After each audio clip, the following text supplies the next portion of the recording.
தலையில் இருக்க குல்லாவை நீ எடுத்தல்ல, உன் தலையில் இருக்க தொப்பியை நான் எடுக்கிறேன் உனக்கு அதை வந்து தனியாக போகும் உனக்கு அப்படிங்கிற மாதிரி அவன் சேலஞ்சு பண்ணி சொல்லியிருக்கான். மறுநாள் அவனை அந்த போலீஸ் அதிகாரியை வந்து வெட்டியிருக்காங்க, வெட்டி கொண்டிருக்காங்க. தலை தனியாக போகும்போது தலையில் இருக்க தொப்பி தனியாக போயிடுச்சுன்னு சொல்லி நான் அதை பார்த்தேன்.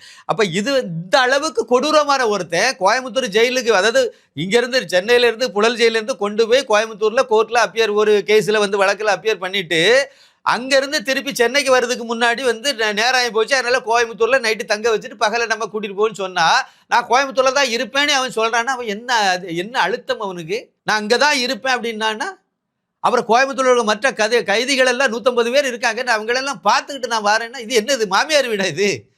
இல்லை, இது என்னது? இது விருந்துக்கு போயிருக்கானோ?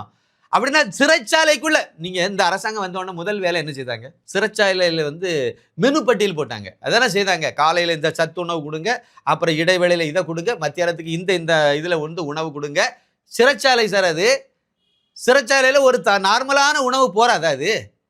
சத்துணவுக்கு முட்டை கொடுங்க, அதை கொடுங்க, இது கொடுங்க, சத்து உள்ளதை கொடுங்க, ஒரு பாலை கொடுங்கன்னு சொன்னீங்கன்னா அந்த குழந்தைகளுக்கு மூளை வளர்ச்சிக்கு பயன்படுன்னு சொன்னால் ஏற்றுக்கலாம். ஜெயிலில் எதுக்கு குற்றவாளிகளுக்கு கொடுக்கணும்னு ஆசைப்படுறீங்க?